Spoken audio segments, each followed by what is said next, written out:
사람이 사랑에 대해 갖는 태도에는 세 가지 유형이 있습니다. 첫째는 사랑을 하는 사람이 있습니다. 두 번째는 사랑을 하지도 않고 받지도 않는 사람이 있습니다.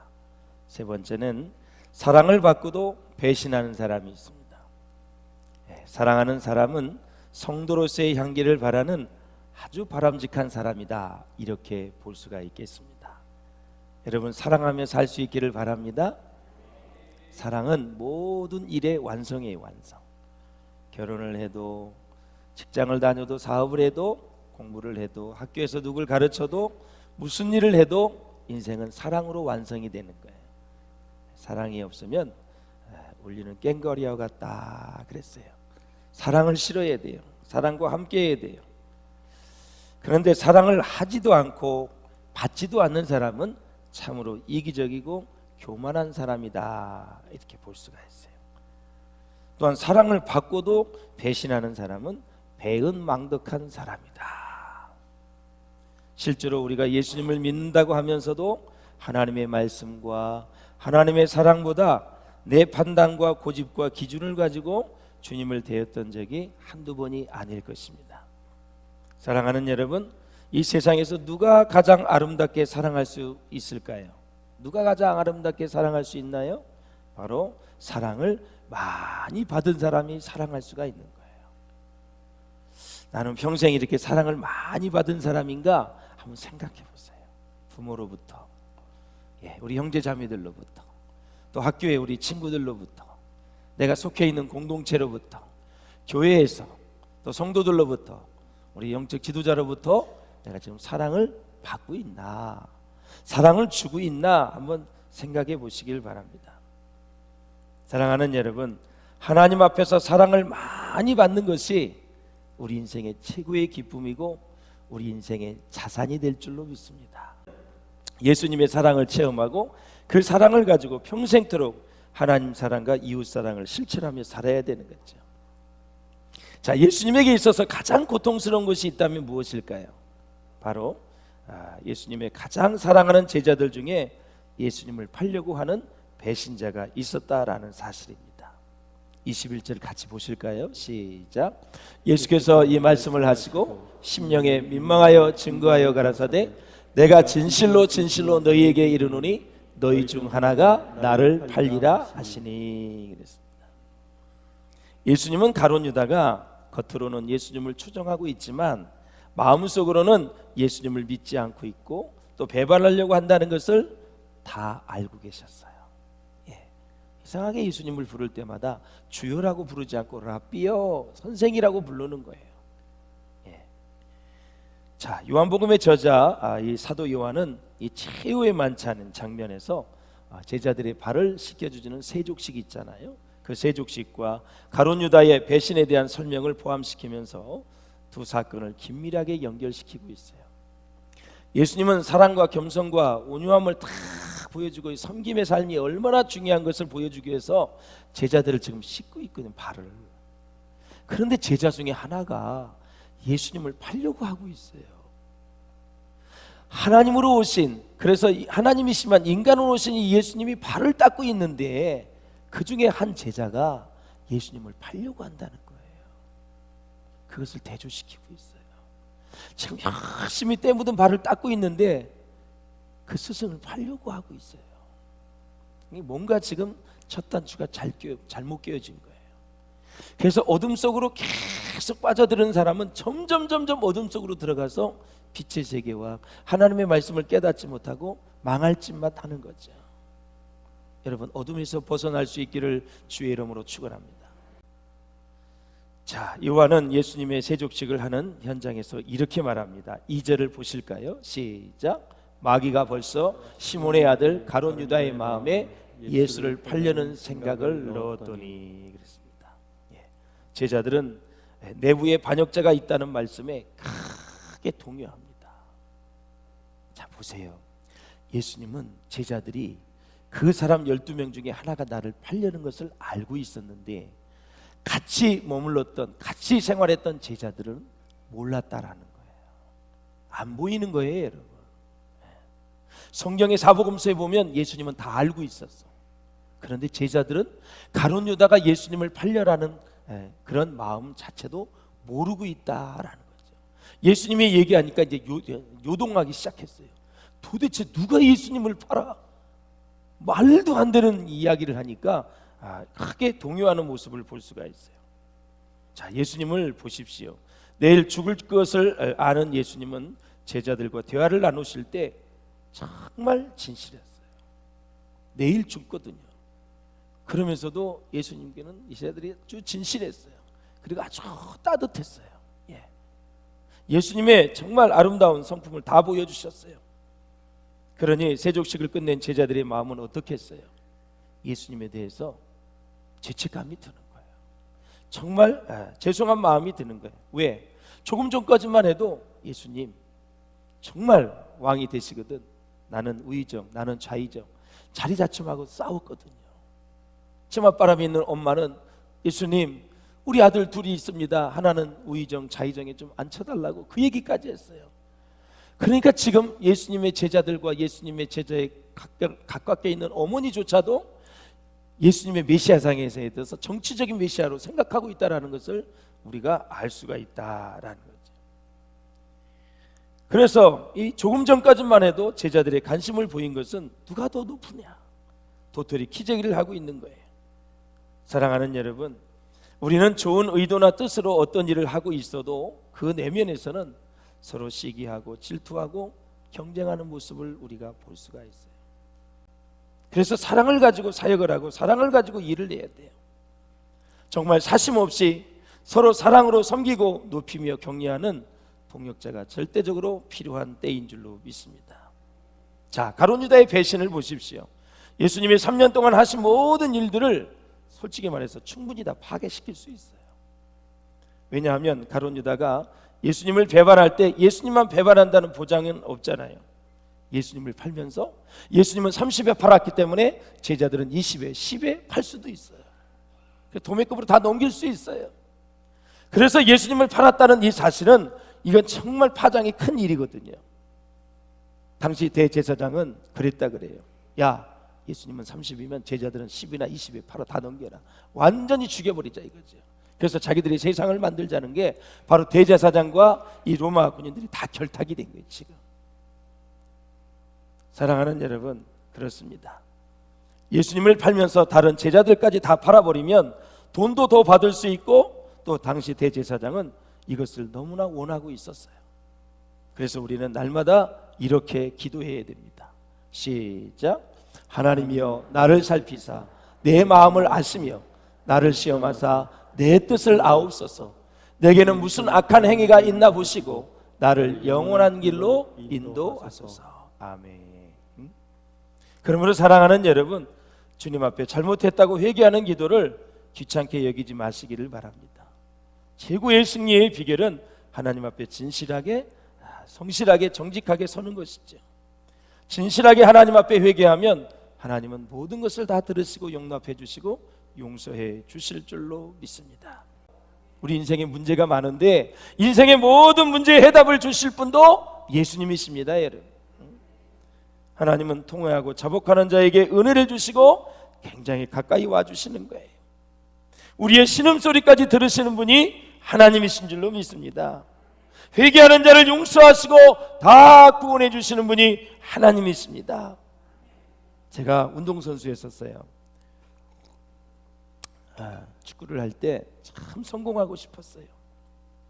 중3 때까지 그렇게 열심을 하고 상도 많이 받고 참 해서 성공하고 싶었어요. 근데 누가 나를 도와줄까? 진짜 구말리같이 먼 우리 미래가 어떻게 인도될까? 참 걱정 근심이 많이 있었어요. 그리고 고등학교 1학년 때 주님을 만나서 저는 지금까지 참 행복한 인생을 살아오고 있어요. 물론 정말 힘든 일이 너무너무 많이 있었지만 그런 와중에도 그 환난 속에서도 나를 건져주신 분은 예수 그리스도, 그분이 나를 건져주셨어요. 그래서 여러분 시편 50편 15절 참 제가 좋아하는 말씀인데 한번 읽어보세요. 시작. 환난 날에 나를 부르라 내가 너를 건지리니 네가 나를 영화롭게 하리로다. 아멘. 어째 좋은 일만 있겠어요. 학창 시절에도 그렇고 또 직장을 다니고 또 목회를 하면서 수많은 일들이 있었지만 환난 날에 그냥 우리를 버려두지 않는데요. 나를 부르기만 해라. 내가 너를 건져줄 거고 건져줄 뿐만이 아니라 네가 나를 영화롭게 할 것이다. 이거 얼마나 소망의 메시지예요, 여러분. 이 말씀 하나만 가지고도 평생 살 수 있어요. 그분이 건져주신대요. 회복시켜주신대요. 하나님을 영화롭게 살 수 있도록 우리에게 지혜와 능력과 권세를 하나님이 주신대요, 여러분. 그분을 믿어야지 누구를 믿겠어요, 여러분. 그러므로 우리 자신을 한번 돌아보았으면 좋겠습니다. 가진 것이 없다고, 배운 것이 없다고 그렇게 불평하셨던 분들 낙심하지 마시고 예수님 한 분으로 만족하시고 예수님 한 분만으로 충분할 줄로 믿습니다. 반대로 돈이 좀 있다고 좀 거두름 피우고 막 허세를 부렸던 분들을 조금 회개했으면 좋겠어요. 거두름 피우시면 안 돼요. 허세를 부리면 안 돼요. 허세를 부리라고 물질의 복을 주신 것이 아니라 하나님을 섬기고 이웃을 도와주라고 하나님 물질을 주신 것이지 허세를 부리라고 거들물 피우라고 그렇게 준 게 아니란 말이죠. 그러니까 나에게 재산이 많으면 그때부터 결심을 해야 돼. 난 교만해지지 말아야지. 주님 마음에 합당한 사람이 돼야지. 굳게 결심하지 않으면 나도 모르게 막 거두름을 피운다니까. 그럼 그게 덕이 안 돼. 덕이 안 되면 예수님은 흔적도 없이 사라지고 내 자신만 막 드러나게 되는 거예요. 물질을 통해서 예수님이 드러나시기를 바랍니다. 여러분의 지식과 배움을 통해서 예수님이 드러나시기를 바랍니다. 여러분의 모든 어려운 환경을 통해서 예수님만 드러나야 돼. 내가 드러나봤자 여러분 돌아올 게 아무것도 없어요. 그래서 성경은 인간을 뭐라 그랬어요? 짐승과 같다, 티끌과 같다, 벌레와 같다, 먼지와 같다, 쓰레기와 같은 존재로 우리를 표현하고 있어요. 그러므로 높은 자일수록, 높은 지기에 올라갈수록 더 겸손해질 수 있기를 주의 이름으로 축원합니다. 겸손의 정의가 여러 가지가 있는데 겸손이 뭡니까, 여러분? 자, 겸손은 힘 있는 자가 그 힘을 사용하지 않는 게 겸손이에요. 힘이 있어. 그런데 힘이 없는 자를 여러분 사용할 수 있기를 바랍니다. 그 사람을 위해서. 가진 자가 포기하는 거예요. 능력 있는 자가 져주는 것이 겸손입니다, 여러분. 가룟 유다를 생각해 보면 우리는 정말 우리가 많은 교훈을 얻어야 돼요. 가룟 유다는 예수님이 뭐라 그랬냐면 차라리 나지 아니하였을 뻔했으면 좋을 뻔했다. 그러니까 차라리 나지 아니하였더라면 자기에게 좋을 뻔하였느니라, 이런 소리를 들었어요.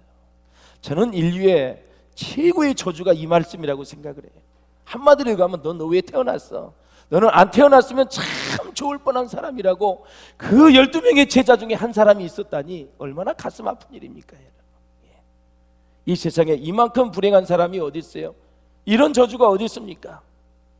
그것도 예수님과 관련돼서 그런 얘기를 들었으니 사랑하는 여러분, 우리가 예수님을 믿고 예수님 곁에 있었다면 행복하시기를 주의 이름으로 축원합니다.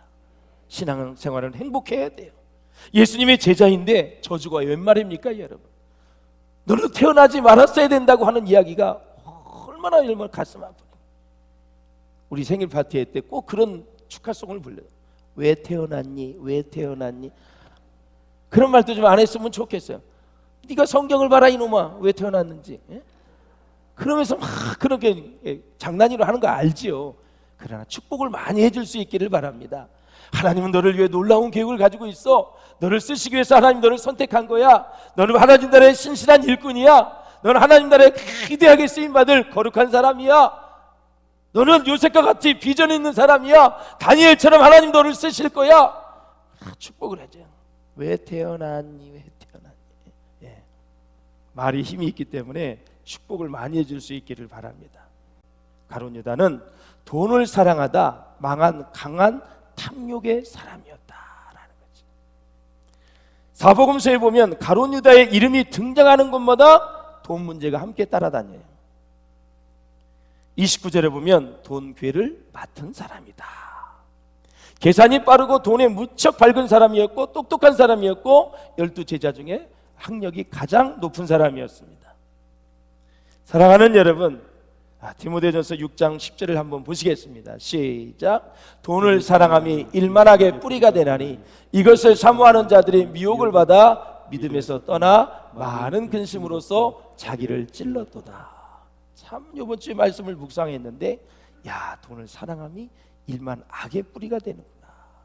돈을 사모하면 미혹을 받아서 결국 믿음 생활에서 떠나는구나.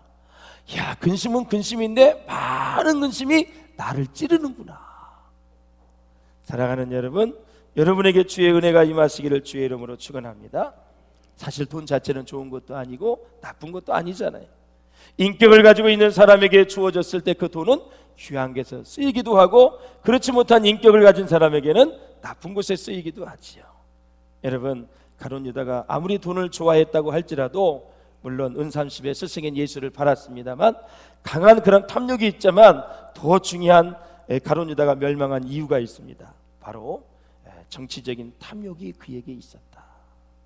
그러니까 예수님을 메시아상을 이제 가지고 봤는데, 정치적인 예수를 이용해서 만약에서 예수님이 정권을 잡으면 나는 한 자리 해먹겠다라는 거. 그래서 이 가룟 유다는 항상 행동을 보면 정치적이었어요. 이름을 부를 때도 주여라고 부르지 않고 랍비라고, 선생이라고 부르고, 그러니까 예수님을 정치적인 메시아로 본 거예요. 그래서 이 가룟 유다는 성경 전체에 보면 위선적인 태도가 참 많이 있는데요. 자, 예수님과 베드로가 대화를 나눴어요. 예수님이 십자가에 못 박혀 죽는다고 얘기를 하니까, 그래서 베드로가 뭐라 그랬냐면, 영생의 말씀이 여기 있는데 우리가 누구에게로 가옵니까? 자신 있게 얘기를 했어요. 그때 예수님은 이렇게 말씀하셨어요. 내가 너희 12를 택하지 아니하였느냐? 내가 너희 12를 택하지 아니하였느냐? 막 강조를 했어요. 그런데 너희 중에 한 사람은 마귀니라 그랬어요. 벌써 오래전부터 너희 중에 한 사람은 마귀니라 그랬어요. 또 보십시오. 마리아가 향유 옥합을 깨서 헌신을 했어요. 근데 가룟 유다가 뭐라 그러냐면, 이 향유를 어찌하여 300데나리온에 팔아 가난한 자들에게 주지 아니하였느냐 하면서 막 야단을 친 사람이 가룟 유다예요. 음흉을 떨은 거죠. 마태복음 26장 23절에 보면, 대답하여 가라사대 나와 함께 그릇에 손을 넣는 자가 그가 나를 팔리라 그랬는데, 뭐라 그런지 아세요? 자기가 손을 넣어놓고도 예수님 앞에서 랍비여 내니까. 얼마나 이선적인 모습인지 몰라요. 이미 점점 계속 어둠에 빠져들어가서 지금 절정에 이르는 모습을 우리가 볼 수가 있어요. 사랑하는 여러분, 여러분의 생각과 마음이 어둠에서 벗어날 수 있기를 주의 이름으로 축원합니다. 가룟 유다는 자기가 어둠 속으로 빠져드는 것 자체도 모르고 있는 거예요. 그래서 예수님은 마지막 네 할 일을 속히 하라. 주님의 명령을 동료들이 이해하지 못하도록 이 가룟 유다는 마치 마트에 가가지고 명절에 쓸 물건을 살아가는 것처럼, 가난한 자들에게 무엇을 주러 가는 것처럼 위장을 하고 즉시 밖으로 나가버리고 말았습니다. 유다는 그의 음모가 더 이상 탄로나기 전에 예수님을 당국자들에게 팔아 넘기기 위해서 즉시 행동을 개시했다라는 거죠. 그때가 언제냐? 그 시각이 바로 밤이었다. 유다의 마음속에도 죄악의 밤이 깊을 대로 깊어 있었던 것입니다. 예수님은 제자들에게 너희 중에 하나가 나를 팔리라고 하시니까 제자들이 모두 자신을 의심했어요. 누가 판대? 누가 예수님을 팔아? 놀랬어요. 베드로는 얼마나 눈치가 빠른지 요한에게 머리짓을 했어요. 물어봐야지. 그때 사도 요한이 가장 나이가 어렸다 그래요. 그래서 예수님의 품에 항상 누워 같이 있었어요. 사도 요한이 물어봐요. 예수님, 누가 판다는 거예요? 누구예요? 누구? 근데 예수님이 아주 가르쳐 주었어요. 예수님께서 떡 한 조각을 포도주에 찍어서 가룟 유다에게 주었어요. 이때 가룟 유다는 통곡하며 울었어야 했습니다. 그게 마지막이었습니다. 마지막이었습니다. 사도 요한이 물어봤을 때 누가 예수님을 파냐고 물어봤는데, 포도주에 한 떡 조각을 찍어서 가룟 유다에게 줬어요. 당시에 떡을 그냥 주지 않고 포도주에 떡을 찍어서 주면은 그 사람을 무척 사랑한다는 표현이라 그래요. 고대 근동 지방에서. 그러니까 마지막까지 가룟 유다를 사랑한다는 마음을 표현한 거예요. 예수님 누가 팔아요? 누가 예수님을 판다는 거예요? 예수님이 이 떡을 포도주에 찍어서 마지막으로 가룟 유다를 사랑한다는 마음을 표시합니다. 그때 울었어야 되는 거예요. 그때 돌이켰어야 되는 거예요. 그 순간을 놓쳐버리고 말았어요. 나중에 목매어서 떨어져서 배가 터져가지고 창자가 바깥으로 놀려나왔다 그랬어요. 사랑하는 여러분, 어둠이 우리 가운데 오면 이렇게 우리는 나도 모르게 어둠의 깊은 쪽으로 빠져들어가서 헤매이는 인생을 살 수밖에 없다. 27절을 한번 보십시오. 시작. 조각을 받은 후 곧 사단이 그 속에 들어간지라. 이에 예수께서 유다에게 이르시되 내 하는 일을 속히 하라 하시니. 사업 망할 수 있어요. 돈을 다 잃어버릴 수 있어요. 인생의 어려운 일을 다 만날 수 있어요. 그러나 부탁드립니다. 마귀만큼은 여러분의 마음에 들어가면 안 되는 거예요. 그 인생 끝난 거예요, 여러분. 악한 영이 우리 가운데 들어왔을 때 우리는 스스로 이길 수가 없답니다. 예수의 보혈과 성령의 능력 아니고서는 내쫓을 수가 없는 거예요. 어둠에 절대 빠지시면 안 됩니다, 여러분. 그런데 예수님은 가룟 유다가 없는 데서 다른 제자들에게 가룟 유다를 욕하지 않았어요. 야, 내가 요즘 죽을 지경이다. 저놈이 나를 팔려고 한다. 그런 말 한마디도 안 했어요. 끝까지 가룟 유다에게 신사적으로 대해줬어요. 저는 참 예수님을 묵상하면서 목회를 그렇게 해야 되는데 그렇게 안 될 때가 많이 있어요. 막 욕이 나올 때도 있고 막 그래요. 하도 그냥 열이 받으면. 아직까지도 제가 많이 청와돼야 될 사람이에요. 사랑하는 여러분, 그렇게 자기를 팔려고 했던 이 가룟 유다에게 끝까지 신사적으로 대하는 예수님. 사랑하는 여러분, 이 사랑을 우리가 배울 수 있기를 주님의 이름으로 축원을 드립니다. 만약에 여러분 아무리 마귀가 들고 뛰어도 여러분 악한 자는 결코 하나님의 자녀의 머리털 하나도 상하게 할 수 없다라는 것을 믿으시고요, 끝까지 하나님 의지할 수 있기를 주의 이름으로 축원을 드립니다. 저는 여러분에게 도전합니다. 가룟 유다는 예수님의 사랑을 거절했어요. 예수님의 경고를 거절했어요. 절대 사랑을 거절하면 안 돼요. 누가 여러분에게 용서를 구해요. 집사님 미안했어요. 그때 정말 내가 본의 아니었는데 이렇게 됐는데 용서해 달라고 했을 때 그때 그것을 잘 받아들여야지. 그 제의를 거절하면 나중에 어떻게 돼요? 근데 사단의 도구가 될 수밖에 없어요. 그리고 경고의 말씀을 잘 들어야 될 줄로 믿습니다. 그래서 자기 뜻보다는 하나님의 뜻을 따라 살 수 있기를 주의 이름으로 축원합니다. 그럼 하나님의 뜻은 뭐예요? 하나님의 뜻은 거룩이에요. 공의예요. 하나님의 뜻은 헌신이에요. 하나님의 나라예요. 하나님의 나라는 뭐로 구성되어 있어요? 하나님과 하나님의 백성으로 구성되어 있는 거예요. 하나님의 나라가 뜻이라는 것은 온 열방의 모든 민족이 다 하나님의 백성 되기를 원하는 것이 주님의 마음이에요. 그래서 전도하는 것이 하나님의 뜻이고 영혼을 위해 기도하는 것이 하나님의 뜻이에요. 우리를 향한 하나님의 뜻이 세 가지가 있죠. 항상 기뻐하는 거, 쉬지 말고 기도하는 거, 범사에 감사하는 거. 이것이 하나님의 뜻이에요. 거룩, 공의, 헌신, 하나님의 나라, 기쁘게 사는 거, 감사하는 거, 쉬지 말고 기도하는 거. 이것이 다 하나님의 뜻이에요. 그래야 우리는 어둠에 잡혀들어가지 않고 어둠에 매이지 않고 성령의 충만함을 따라 우리는 승리하게 될 줄로 믿습니다. 그래서 하나님을 바라보는 자는 절대 영혼의 밤이 없습니다. 사랑하는 여러분, 영혼의 밤이 없기 위해서는 두 가지가 있어야 돼요. 첫째, 기도해야 됩니다. 둘째, 성령의 인도하심을 받는 자가 바로 영혼의 깊은 밤에 빠지지 아니하고 어둠에 빠지지 아니하고 우리는 끝까지 승리하게 될 줄로 믿습니다.